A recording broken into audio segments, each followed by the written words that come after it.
मेरी पत्नी सिर्फ 10वीं पास थी, फिर भी वो जिन औरतों को बच्चे नहीं होते थे उनका इलाज करती थी, और इसके लिए उसने टेरिस पर क्लिनिक खोल रखा था। और वो जिस भी बांझ औरतों का इलाज करती, वो औरतें प्रेग्नेंट हो जाती।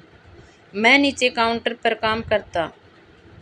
उसने मुझे कड़क शब्दों में कहा था कि तुम ऊपर बिल्कुल नहीं आओगे, क्योंकि ऊपर औरतों का इलाज होता है।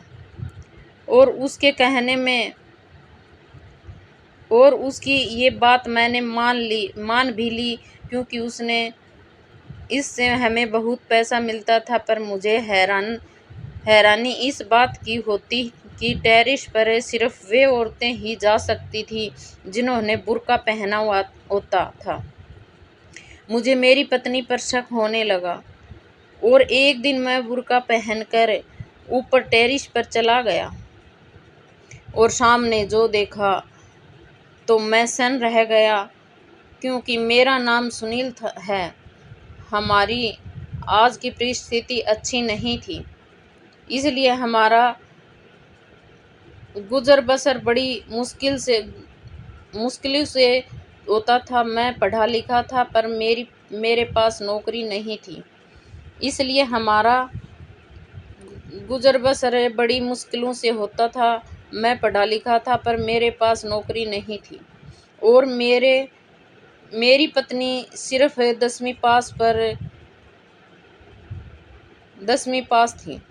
पर क्या पता और कैसे मेरी पत्नी ने एक अकल लड़ाई और टेरिस पर एक क्लिनिक शुरू कर दिया, जहां वो उन औरतों का इलाज करती जिन्हें बच्चे नहीं होते थे। साल भर तक तो कोई ज़्यादा नहीं आता था। एक साल में उसके पास बस 2 ही औरतें आई। पर हैरान करने वाली बात ये थी कि वो दोनों ही प्रेग्नेंट हो गई। धीरे धीरे क्लिनिक पर भीड़ बढ़ने लगी। मेरी पत्नी ऊपर उन औरतों का इलाज करती, और मैं नीचे काउंटर संभालता था। एक दिन एक पति पत्नी सुबह सुबह क्लिनिक पहुंचे। मैंने उस औरत को ऊपर जाने के लिए कहा और उसके पति को नीचे ही बैठने के लिए कहा। आधे घंटे से ऊपर हो गया था उसके पत्नी को ऊपर गए हुए, इसलिए वो ऊपर जाने की जिद करने लगा कि ऊपर और भी औरतें हैं, इसलिए आप ऊपर नहीं जा सकते। मेरी पत्नी मुझे भी ऊपर नहीं जाने देती। यह सुनकर वह चुप बैठ गया था। थोड़ी देर बाद वो 2 औरतें बुर्का पहने हुए ऊपर टेरिस पर चली गई। करीब 2 घंटे बाद उस युवती की औरत नीचे आई। मैंने गौर से देखा तो उसके हाथों में कोई दवाई नहीं थी, पर चेहरे पर खुशी जरूर थी। दोनों पति पत्नी वहां से चले गए। थोड़ी देर बाद वो दोनों औरतें भी नीचे आईं और चली गई, और उन्हीं के पीछे पीछे मेरी पत्नी संगीता भी नीचे आ गई।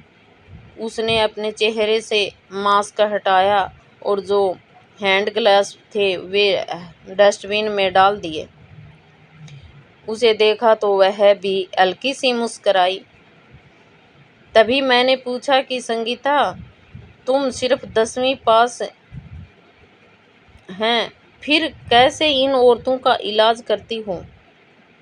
उस पर उसने कहा कि मेरे लिए बस इतना ही काफ़ी है कि मैंने ऐसी स्त्रियों की गृहस्थी टूटने से बचाई है। ये सुनकर मैं शांत हो गया। पता नहीं वो कौन मुझसे क्या छुपा रही है, पर आखिर मैं उसका पति हूँ। कम से कम उसको मुझे तो बताना चाहिए था ना। शुरुआत में मैं उसके काम पर ज़्यादा ध्यान नहीं देता था, पर धीरे धीरे उसका नाम सब जगह हो गया। शुरू में तो वो बस 1 या 2 स्त्रियों का इलाज करती थी, पर अब वो दिन में करीब-करीब 20 से 25 स्त्रियों का इलाज करती है। अकेले वो ये सब सँभालना बहुत मुश्किल हो रहा था, इसलिए नीचे काउंटर शुरू करके मैं उनका ब्लड सैंपल लेता। उनके ट्रीटमेंट में करीब 3-4 घंटे लगते। मैं हर बार उससे पूछता कि आखिर तुम किस तरह से इलाज करती हो, और वो हर बार हंस के टाल देती। मैं कभी-कभी सोचता कि उस क्लिनिक में पेशेंट होने पर मुझे जाना मना है, पर पेशेंट ना होने पर भी मेरे लिए सख्त मनाही थी।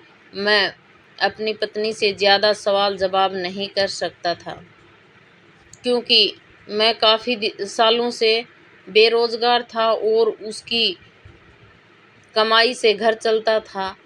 पहले तो वो 2 वक़्त की रोटी मिलना मुश्किल 2 वक़्त की रोटी मिलना मुश्किल था, उस पर 2 बच्चों की ज़िम्मेदारी वो अलग। मैं बेरोज़गार था, इसलिए वो मुझे बार-बार ताने मारती थी। कई बार वो मुझसे लड़कर मायके चली जाती थी और फिर उसने खुद ही कुछ करने की सोची। एक दिन वो मेरे पास आई और मुझसे कहने लगी कि सुनील, मुझे टेरेस पर एक क्लिनिक शुरू करना है। तुम सिर्फ 10वीं पास हो, फिर तुम क्लिनिक कैसे शुरू कर सकती हो?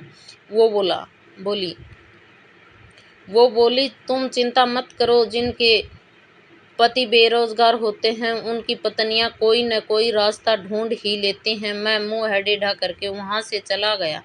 आखिर में उसने टेरेस पर 2 कमरे का क्लिनिक कर ही लिया। उसने कहा कि मैं जिन औरतों को बच्चे नहीं होते, मैं उनका इलाज करूंगी। शुरू में मैंने उसका बहुत मजाक उड़ाया, पर वो अपने इरादों की पक्की निकली। मैं पहले यही सब जानने में लगा रहता कि आखिर वो ये सब कैसे करती है, पर बाद में यही सोचता कि अगर वो ये सब कर भी रही है तो किसके लिए? अपने ही घर के लिए ना। मेरे माता पिता को गए काफ़ी समय बीत गया था।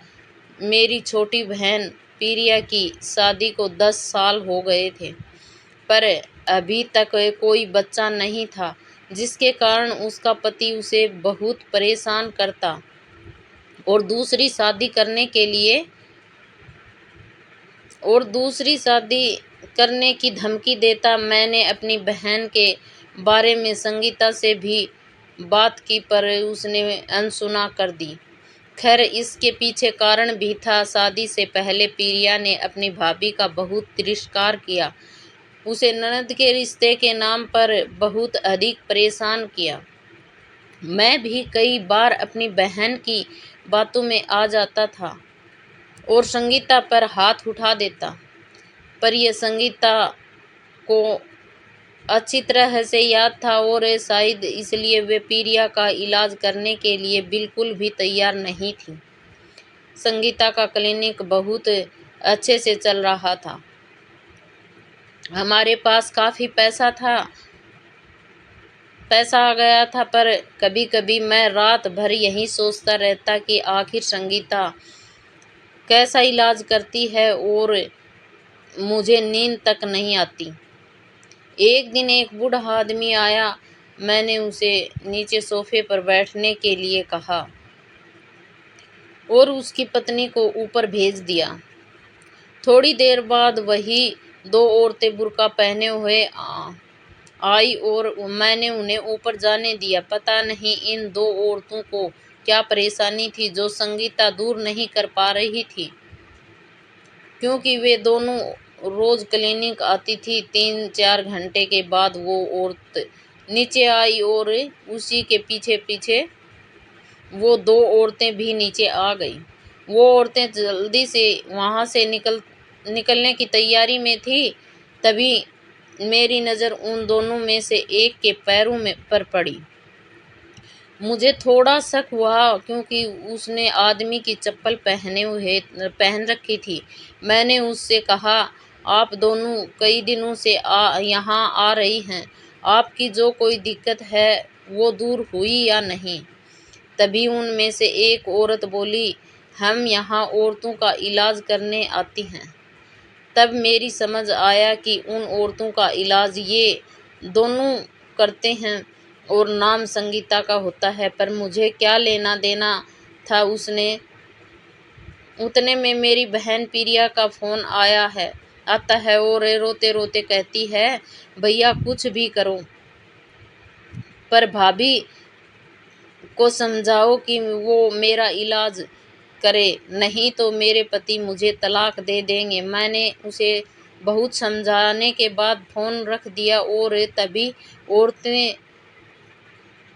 सभी औरतें के जाने के बाद ऊपर टेरेस पर चला गया। मैंने जैसे ही क्लिनिक का दरवाज़ा खोला और अंदर गया, संगीता ज़ोर से चिल्लाई और मुझे बाहर धकेल दिया। मुझे थोड़ा अजीब लगा और एक गुस्सा भी आया। फिर भी इन बातों को अनदेखा करे मैंने प्रिया के बारे में उससे बात की। तब वो बोली कि मैं तुम्हारी बहन का इलाज नहीं कर सकती। उससे कहो कि वह किसी अच्छे अस्पताल में अपना इलाज कराए। पर आखिर बात क्या है, क्यों तुम ऐसा कर रही हो? वो बिना कुछ बोले हंसकर वहाँ से चली गई। इस बात को लेकर कई दिनों तक हम दोनों में बातचीत बंद थी, परंतु उसे कोई भी फर्क नहीं पड़ा। आखिर वो पैसे कमाने जो लगी थी, उसकी नज़र में मेरी कोई कीमत नहीं थी। कुछ दिनों बाद प्रिया रोते रोते घर आई और कहने लगी कि भैया कुछ भी करो पर भाभी से कहो ना मेरा इलाज करने के लिए। आज मेरे पति ने मुझे बांझ कहकर घर से बाहर निकाल दिया और बहुत जल्द वह मुझे तलाक देने वाला है। ये सब संगीता सुन रही थी, पर उस पर इन बातों का कोई असर नहीं हुआ। मैंने संगीता के सामने हाथ जोड़े और कहा, प्रिया ने शादी से पहले तुम्हारे साथ जो व्यवहार किया उसके लिए मैं तुमसे माफ़ी मांगता हूँ, पर उसका इलाज कर दो वरना उसका पति उसे तलाक दे देगा। हाँ तो कोई बात नहीं, हम प्रिया की दूसरी शादी करवा देंगे, पर मैं उसका इलाज नहीं कर सकती। मैं हैरानी से उसकी तरफ देखे जा रहा था, क्यों तुम उसका इलाज क्यों नहीं कर सकती? ये मेरी कसम है, मैं अपनी घर की औरतों का इलाज नहीं कर सकती। और वो ऊपर क्लिनिक में चली गई। कुछ दिनों बाद प्रिया का तलाक हुआ और वो हमारे पास आ गई। मुझे संगीता पर बहुत गुस्सा आ रहा था और मुझे यह भी पता करना था कि उसने प्रिया का इलाज क्यों नहीं किया। अब तो प्रिया संगीता का और भी ज़्यादा तिरस्कार करने लगी। भैया क्यों भाभी ने मेरा इलाज नहीं किया और वह उस पर नज़र भी रखती? मैंने कहा, ये मेरी भी समझ नहीं आ रहा है, पर मुझे कोई रास्ता नज़र नहीं आ रहा। नहीं भैया, कोई तो बात है। उन्होंने मेरा इलाज नहीं किया, मतलब दाल में कुछ काला है। वह लोगों का इलाज नहीं कर रही है बल्कि तुम्हें धोखा दे रही है।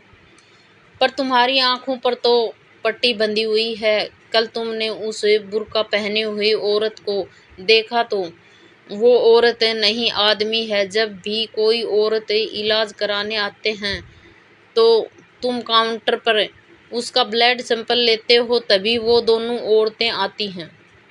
वो दोनों आदमी यानी पुरुष हैं। जरूर तुम्हारी बीवी कोई बड़ा खेल खेल रही है।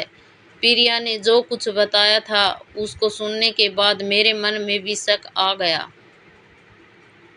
मैंने उससे कहा कि कल हम दोनों बुर्का पहनकर क्लिनिक में जाएंगे। दूसरे दिन एक औरत बुर्का पहने हुए आई। मैंने उसे ऊपर जाने के लिए कहा और उसके पति को नीचे ही बैठने के लिए कहा।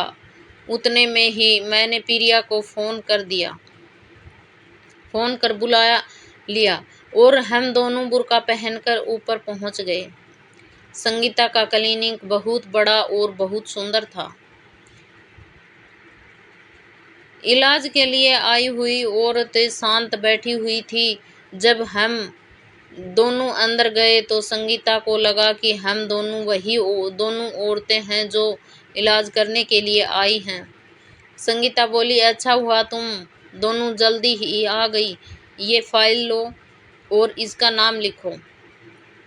इसका ब्लड ग्रुप बी पॉजिटिव है और इसे बी पॉजिटिव वाला ही बच्चा दो। ये सुनकर हम दोनों ने अपनी चेहरे पर से बुर्का एक साथ हटाया। हमें देखकर संगीता थोड़ी डर सी गई। मैंने कहा, अब तो तुम्हें बताना ही पड़ेगा कि आखिर तुम क्या और कैसा इलाज करती हो। तब संगीता कहती है, तुम तो बेरोजगार थे। गरीबी ने अपना क्या हाल किया था तुम्हें तो पता ही है। तभी मेरी एक सहेली ने मुझे ऐसी औरतों का इलाज करने के लिए कहा। मेरी सहेली एक एनजीओ चलाती थी जहां उन अनाथ बच्चों को संभाला जाता था जिन्हें उनके माँ बाप कूड़े के ढेर में फेंक कर चले जाते थे, या फिर बिन ब्याही लड़कियां भी उसके एनजीओ में अपने बच्चे को दे दिया जाया करती थी। वो उन बच्चों की देख रेख करती थी। उसी ने मुझे बताया कि अपनी समाज में जब किसी स्त्री को बच्चा नहीं होता तो या तो दूसरी शादी करने पर जोर दिया जाता है या फिर बच्चा गोद लेने पर। इस तरह कितने ही लोगों की गृहस्थी बर्बाद हो जाती है। मेरी सहेली ने अपने 2 नौकर दिए थे। जब कभी कोई औरत इलाज कराने आती तो मैं उस साफ साफ बताती कि यहाँ कोई इलाज नहीं किया जाता, मैं कोई इलाज नहीं करती, पर मैं तुम्हें बच्चा जरूर मिलेगा। मैं उस औरत का और उनके पति का ब्लड ग्रुप लेती और 9 महीने बाद उसी ब्लड ग्रुप का बच्चा उन्हें दे देती। मैं प्रिया का इलाज इसलिए नहीं कर रही थी कि कहीं उसको ये सब पता ना चल जाए। भाभी, अगर आपने मेरा इलाज किया होता तो आज मैं यहाँ ना होती। खैर, अब मैं आपका इस काम में साथ दूंगी क्योंकि ये काम समाज के लिए बहुत ही अच्छा है।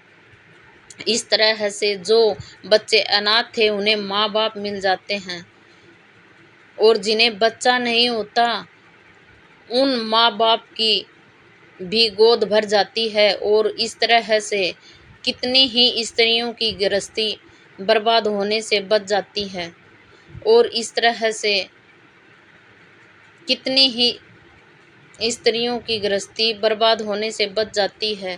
प्रिया और संगीता की आंखों में आंसू आ गए और मुझे मेरी पत्नी पर गर्व महसूस हो रहा था। साथियों, कहानी कैसी लगी कमेंट करके ज़रूर बताना।